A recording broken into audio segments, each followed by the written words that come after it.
Hello everyone, welcome back to our channel. दोस्तों, जो GK GS ब्रह्मास्त्र batch चल रहा है उसमें हम लोग पॉलिटी कवर कर रहे हैं। संवैधानिक विकास में कुछ टॉपिक रह गए हैं, उसको हम लोग टॉपिक 2 में कवर करेंगे। 1919 का जो गवर्नमेंट ऑफ इंडिया एक्ट था, मतलब मॉन्टेग्यू चेम्सफोर्ड अधिनियम, इस अधिनियम को कहा गया था कि 10 साल बाद इस अधिनियम की समीक्षा की जाएगी। इसलिए एक आयोग का गठन किया जाता है। आयोग का निर्माण होता है 1927 में और इसको नाम दिया गया है Simon commission. Simon commission Bharat कब आया? 1928 में आया, बॉम्बे में। निर्माण होता है 1927 में और भारत आता है 1928 में। इसमें 7 सदस्य रहते हैं और 7 अंग्रेज रहते हैं। और जब ये भारत में आता है उस समय भारत में साइमन गो बैक का नारा लगता है और उसमें लाठियां चलती है, जिससे लाला लाजपत राय जो थे उनकी हत्या हो जाती है। उनके सर पे लग जाती है लाठी, जिससे उनकी मौके पर ही मौत हो जाती है। अब आता है 1935 का अधिनियम। यह बहुत महत्वपूर्ण अधिनियम है 1935 का अधिनियम। इसलिए इस अधिनियम को संविधान मतलब मिनी कॉन्स्टिट्यूशन कहा गया, लघु संविधान कहा गया। संविधान पर सर्वाधिक प्रभाव किसका पड़ा है? 1935 के अधिनियम का पड़ा है। यहाँ पर देखिए कि 1919 में जो प्रांत था उसमें द्वैध शासन स्टार्ट किया गया था, लेकिन 1935 में के अधिनियम से द्वैध शासन को समाप्त कर दिया गया प्रांतों में। प्रांतीय स्वायत्तता 1935 के अधिनियम से मिलती है और केंद्र में द्वैध शासन स्टार्ट किया जाता है। केंद्र में द्वैध शासन स्टार्ट किया जाता है और प्रांत में द्वैध शासन समाप्त किया जाता है। जो अवशिष्ट शक्ति होती है, मतलब जो और जैसे राज्य की शक्ति राज्य के पास, केंद्र की शक्ति केंद्र के पास, और जो एक्स्ट्रा कुछ और बचता वो किसके पास शक्ति होगी? वो केंद्र के पास शक्ति होगी। मतलब अब केंद्र ज़्यादा पावरफुल है। नेक्स्ट है आपका कि प्रस्तावना विहीन एक्ट। जो 1935 का अधिनियम था वो प्रस्तावना विहीन अधिनियम था, क्योंकि 1919 का जो प्रस्तावना था उसी को कट कॉपी पेस्ट करके 1935 में और मतलब बताया गया है। 1935 के अधिनियम में अखिल भारतीय महासंघ के निर्माण की बात कही जाती है, लेकिन इसका निर्माण कभी नहीं हुआ अखिल भारतीय महासंघ का। नेक्स्ट है आपको कि 1935 के अधिनियम से फेडरल कोर्ट की स्थापना की जाती है 1937 में, और इसके मुख्य न्यायाधीश बनते हैं सर मोरेस गवेयर। फेडरल कोर्ट में एक मुख्य न्यायाधीश और 6 अन्य न्यायाधीश। 6 अन्य न्यायाधीश में 2 भारतीय थे, उनका नाम था जैकब और सुल्तान। नेक्स्ट है आपका कि 1935 के अधिनियम से ही आरबीआई की स्थापना की जाती है। आरबीआई की स्थापना यंग हिल्टन या इसको कहिए शाही आयोग की सिफारिश पर किया जाता है। 1934 का अधिनियम है और स्थापना होती है 1 अप्रैल 1935 में। अब आरबीआई के पहले गवर्नर बनते हैं सर ओशबर्न स्मिथ। नेक्स्ट है आपका कि 1935 के अधिनियम से सूचियां जारी की जाती है। संघ सूची, समवर्ती सूची और प्रांतीय सूची। संघ सूची में कितने विषय रहते हैं? 59 विषय। समवर्ती सूची में 36 विषय और प्रांतीय सूची में 54 विषय रहते हैं। और हम लोग देखते हैं इसमें और क्या है। 1935 के अधिनियम से जो वर्मा है, जिसको आज म्यांमार के नाम से जाना जाता है, उसको भारत से अलग किया जाता है 1937 में। 1935 के अधिनियम से भारत परिषद का अंत होता है। 1935 का अधिनियम लागू होता है 1 अप्रैल 1937 में। जो 1935 का अधिनियम है, इसको पंडित जवाहरलाल नेहरू जी ने कहा कि एक ऐसी कार जिसके ब्रेक तो है लेकिन इंजन नहीं है। अब इसके बाद भारत में संविधान सभा बनाने की मांग उठती है और उधर सेकेंड वर्ल्ड वॉर चल रहा था। सेकेंड वर्ल्ड वॉर की शुरुआत हो जाती है 1939 में। इंग्लैंड, रूस, अमेरिका, फ्रांस ये सब एक तरफ थे और जर्मनी, इटली एक तरफ। इसमें हिटलर था जो कि जिसका पलड़ा भारी था और इंग्लैंड कमजोर था, तो इंग्लैंड ने सोचा कि भारत को भी इसमें शामिल किया जाता है जिससे हमारी सेना थोड़ी मजबूत हो जाए। उधर भारत क्या कर रहा था? संविधान सभा की मांग कर रहा था। तो इंग्लैंड ने कहा कि संविधान सभा बनाई जाएगी, लेकिन युद्ध के बाद पहले आपको हमारी तरफ से लड़ना पड़ेगा। भारत ने मना कर दिया और भारत ने भारत छोड़ो आंदोलन स्टार्ट कर दिया। इंग्लैंड ने कहा था कि क्रिप्स मिशन बनेगा। क्रिप्स मिशन 1942 में बना और इसने कहा कि संविधान सभा का निर्माण किया जाएगा, लेकिन युद्ध के बाद, क्योंकि भारत संविधान सभा की मांग कर रहा था। तो इंग्लैंड कह रहा था कि तुम युद्ध में शामिल हो जाओ, उसके बाद हम लोग संविधान सभा का निर्माण कर देंगे। क्रिप्स मिशन 1942 में भारत आया। उस समय वायसराय थे लिनलिथगो वायसराय थे और इंग्लैंड के प्रधानमंत्री थे चर्चिल। महात्मा गांधी ने क्रिप्स मिशन को कहा पोस्ट डेटेड चेक, दिवालिया बैंक के नाम से भविष्य की तिथि में भुनने वाला चेक है। मतलब जब भविष्य की तिथि मतलब युद्ध कर लो, इसके बाद संविधान सभा का निर्माण होगा, इसलिए महात्मा गांधी ने पोस्ट डेटेड चेक कहा। अब यहाँ पर सेकेंड वर्ल्ड वॉर समाप्त हो जाता है 1945 में, और इंग्लैंड की जो स्थिति है वो खराब हो जाती है और वहाँ की सरकार भी बदल जाती है। लेबर पार्टी की सरकार आ जाती है और प्रधानमंत्री बनते हैं एटली।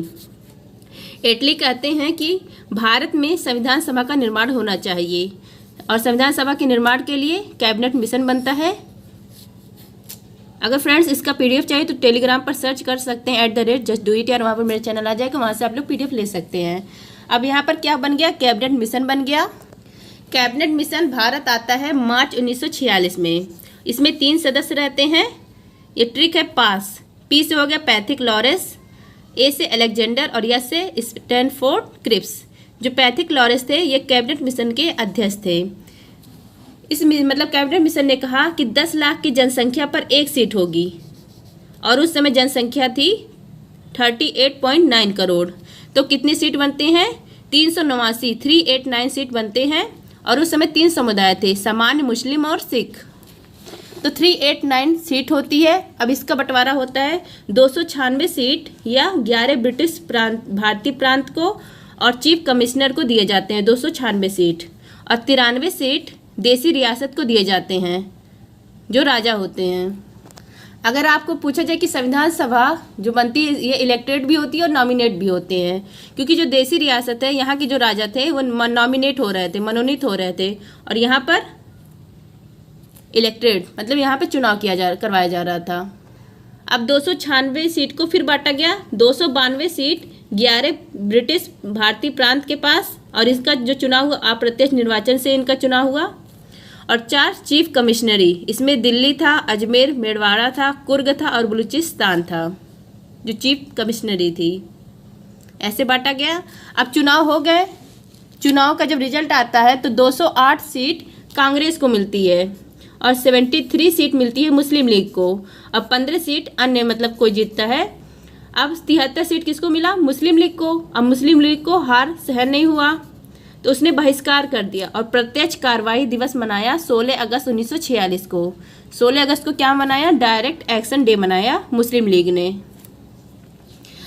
अब जो संविधान सभा बनी हुई थी कैबिनेट मिशन के द्वारा, इसमें कुल 15 महिलाएं शामिल थी। अब हम लोग 15 महिलाओं के बारे में देख लेते हैं।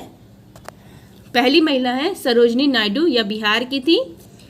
कांग्रेस की पहली भारतीय महिला अध्यक्ष कौन है, वो है सरोजनी नायडू। कानपुर में 1935 का अधिवेशन होता है, उसमें ये पहली कांग्रेस की पहली भारतीय महिला अध्यक्ष बनती हैं।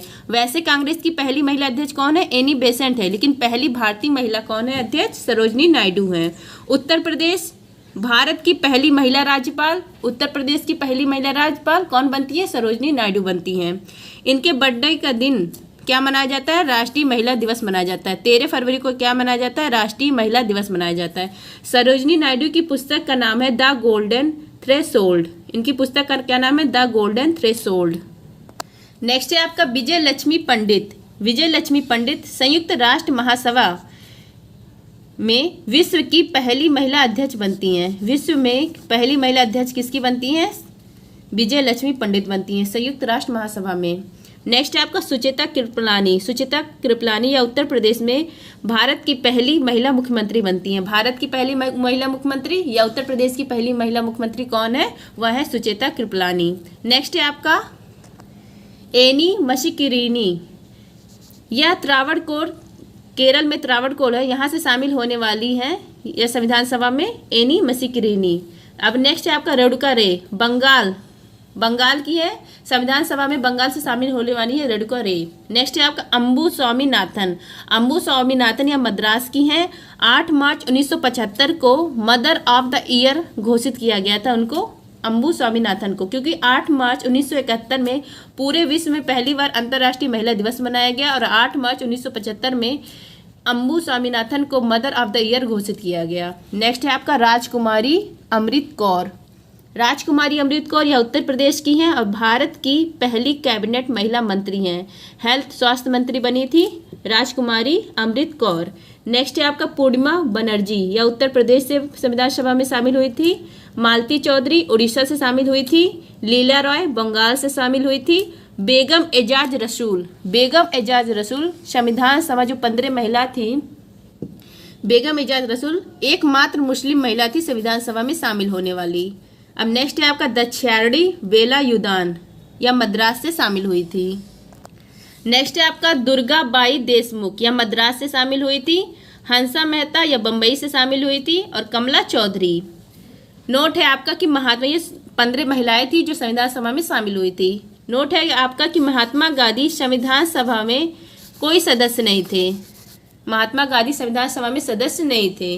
अब आता है आपका बैठक। संविधान सभा बन गया, चुनाव हो गया, अब होती है बैठक।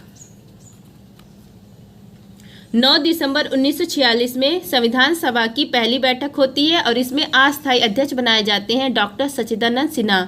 सबसे वरिष्ठ है, इसीलिए इनको अस्थायी अध्यक्ष बनाया जाता है। इसमें उपसभापति बनते हैं फ्रैंक एंथनी। नोट जो है, संविधान सभा की पहली बैठक हुई थी, उसमें हैदराबाद जो रियासत था वो भाग नहीं लिया था। बहुत से और लोग मतलब भाग नहीं लिए थे, बहिष्कार किए थे, लेकिन हैदराबाद रियासत भाग नहीं लिया था। नेक्स्ट है आपका 11 दिसंबर 1946 संविधान सभा की तीसरी बैठक। इसमें प्रथम अस्थायी अध्यक्ष बनाए जाते हैं डॉक्टर राजेंद्र प्रसाद और पहले उपाध्यक्ष बनते हैं एच.सी. मुखर्जी। नोट है आपका कि संवैधानिक सलाहकार कौन बनता है? बी.एन. राव बनते हैं। नेक्स्ट है आपका 13 दिसंबर 1946, यह संविधान सभा की 5वीं बैठक थी। इसमें पंडित जवाहरलाल नेहरू जी ने उद्देश्य प्रस्ताव पेश किया। उद्देश्य प्रस्ताव पास कब हुआ? 22 जनवरी 1947 को पास हुआ, 22 जनवरी 1947 को। नेक्स्ट है आपका महत्वपूर्ण तथ्य। अब हम लोग महत्वपूर्ण तथ्य देखते हैं। संविधान सभा का पहला सत्र स्टार्ट हुआ था 9 दिसंबर 1946 से 23 दिसंबर 1946 तक चला था पहला सत्र, और कुल 12 सत्र हुए थे संविधान सभा में। और अंतिम सत्र 12वां था। यह कब हुआ था? 24 जनवरी 1950 को। अब नेक्स्ट है आपका फ्रेंड्स 22 जुलाई 1947 को राष्ट्रीय ध्वज तिरंगा स्वीकार किया जाता है। फिर बनता है प्रारूप समिति। प्रारूप समिति का गठन होता है 29 अगस्त 1947 को।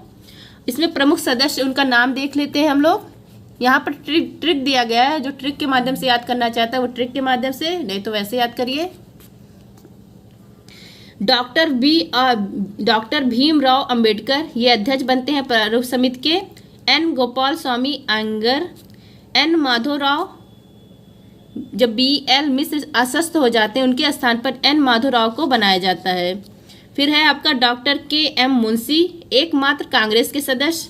अलादी कृष्णा स्वामी अय्यर, सैयद मोहम्मद सादुल्ला, टी.टी. कृष्णामाचारी। 1948 में डी.पी. खेतान की मृत्यु होने के बाद इनको मनोनीत किया जाता है, टी.टी. कृष्णामाचारी। यहाँ पर ट्रिक भी देख लीजिए आप लोग।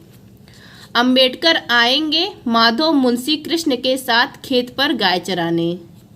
एक साथ याद करिए। पहले रखिए doctor Bhimrao Ambedkar, N Gopalaswami Ayyangar, N Madhavrao, doctor K M. Munshi, Alladi Krishnaswamy Ayyar, Syed Mohammad Saadulla, T T. Krishnamachari. सबसे अच्छा है कि आप याद कर लीजिए, ट्रिक को ध्यान में मत रखिए। नेक्स्ट है आपका कि अन्य समितियां। संघ शक्ति समिति, इसके अध्यक्ष बनते हैं जवाहरलाल नेहरू। संघीय संविधान समिति, इसके अध्यक्ष बनते हैं जवाहरलाल नेहरू। मूल अधिकार और अल्पसंख्यक समिति के अध्यक्ष बनते हैं सरदार वल्लभ भाई पटेल। प्रांतीय संविधान समिति, इसके अध्यक्ष बनते हैं सरदार वल्लभ भाई पटेल। नेक्स्ट है आपका राष्ट्रीय ध्वज तथ्य समिति के अध्यक्ष बनते हैं डॉक्टर राजेंद्र प्रसाद। प्रक्रिया नियम समिति के अध्यक्ष बनते हैं डॉक्टर राजेंद्र प्रसाद। संचालन समिति के अध्यक्ष बनते हैं डॉक्टर राजेंद्र प्रसाद।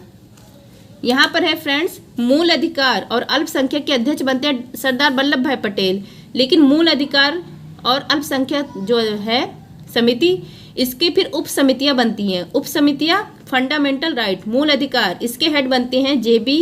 कृपलानी, और अल्पसंख्यक की जो उप समिति है इसके जो हेड बनते हैं वो है एच.सी. मुखर्जी।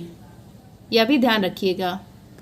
नेक्स्ट है आपका 16 मई 1949 को जो भारत है वो राष्ट्रमंडल का सदस्य बनता है, कॉमनवेल्थ का सदस्य बनता है। राष्ट्रमंडल सदस्य जिसने इंग्लैंड ने जिस देश पर राज किया है वो सब राष्ट्रमंडल देश में शामिल होते हैं वो देश।